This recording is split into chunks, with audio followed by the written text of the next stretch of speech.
So we just got to the lake and it has rained, which completely ruins the video I was going to do. Here I was going to do a video on what to do when you're in a drought.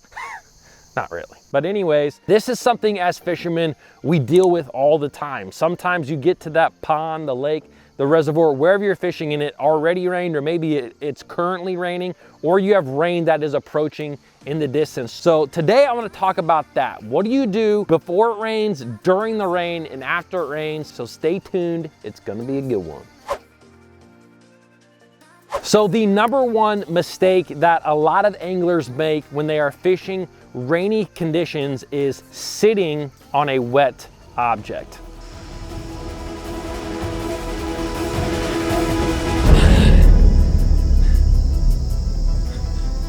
Oh no. Oh gosh. Oh gosh. Oh gosh. Oh. No.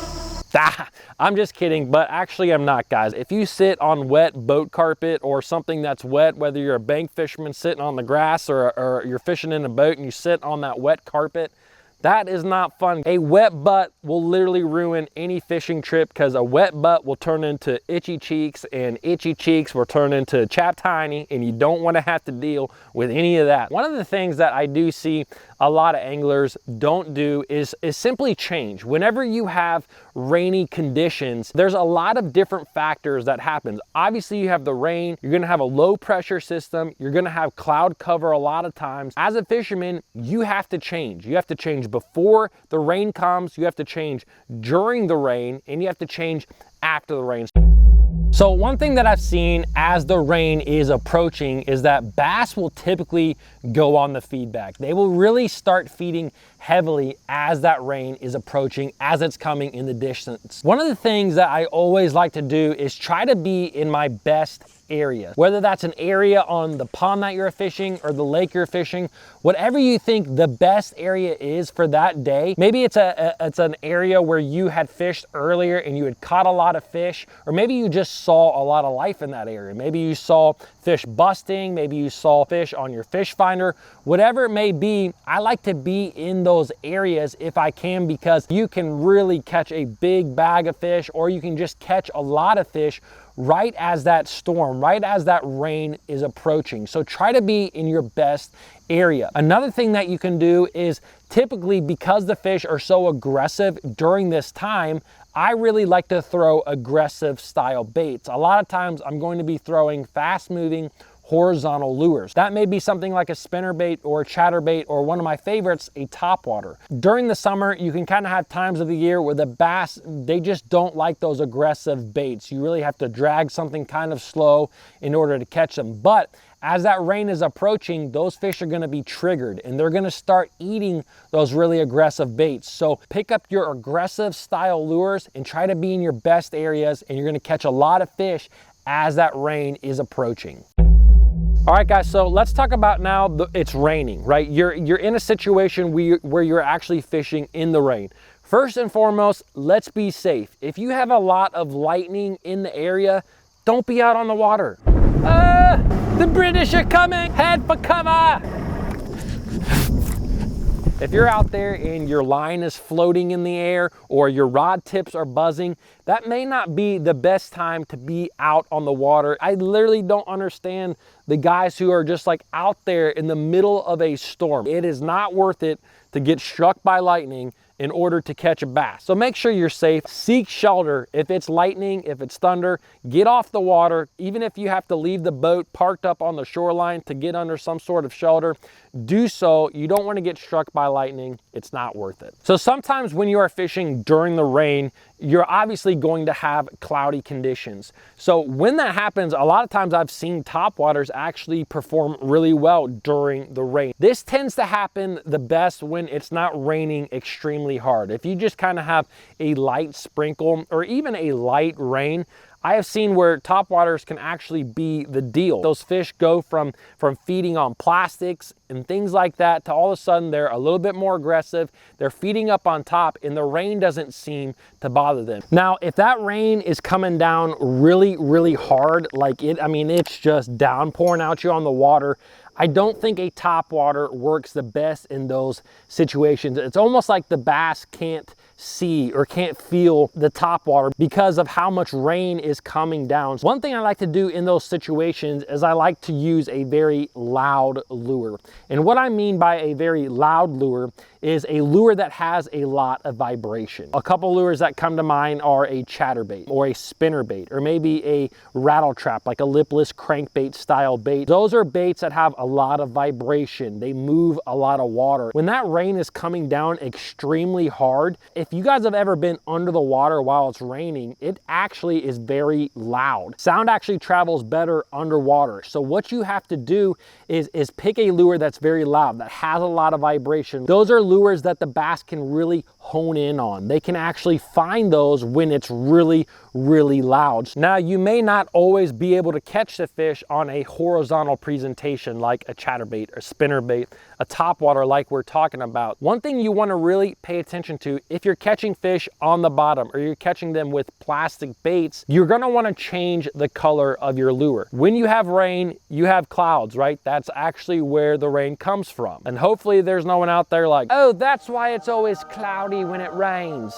It comes from the clouds.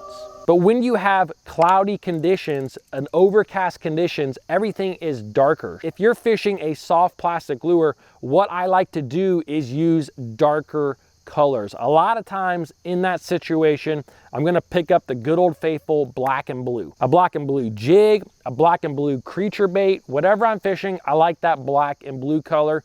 It doesn't necessarily have to be black and blue. It could be a really dark green pumpkin color.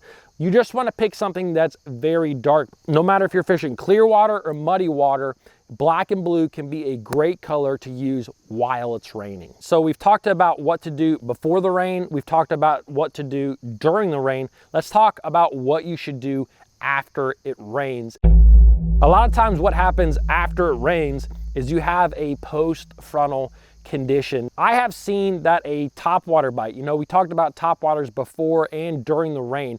I've actually seen it at times where that topwater bite isn't affected, where you can continue to fish a topwater and continue to catch bass, especially if it's like during the middle of summer, you know, when you have really warm conditions. But I've probably seen more times where it actually will completely kill a topwater bite. Once that rain passes, maybe the sky opens up and it's clear, and it seems like that topwater bite a lot of times will come to an end, especially if you have a lot of lightning in the area. I think that sometimes those bass will actually push down a little bit in the water column because of the lightning, so therefore they don't always hit a topwater after the rain. Now, after you have a rainstorm come through, there's a lot of things that you need to think about. There's a lot of things that you need to consider as a fisherman.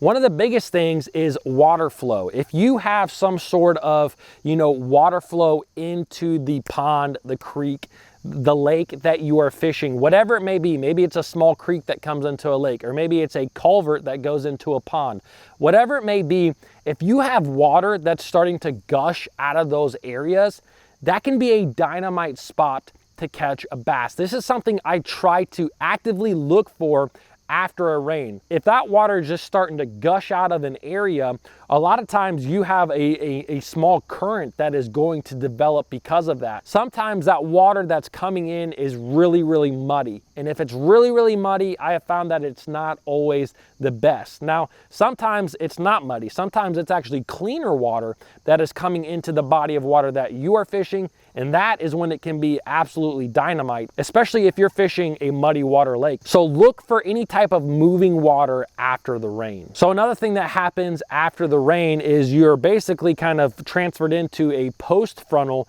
condition. Anytime I have some sort of post-frontal conditions, there are three things that I do to help me to catch bass. The first thing is I look for areas that have deep water access close by. Now, deep water is relative to the body of water that you're fishing.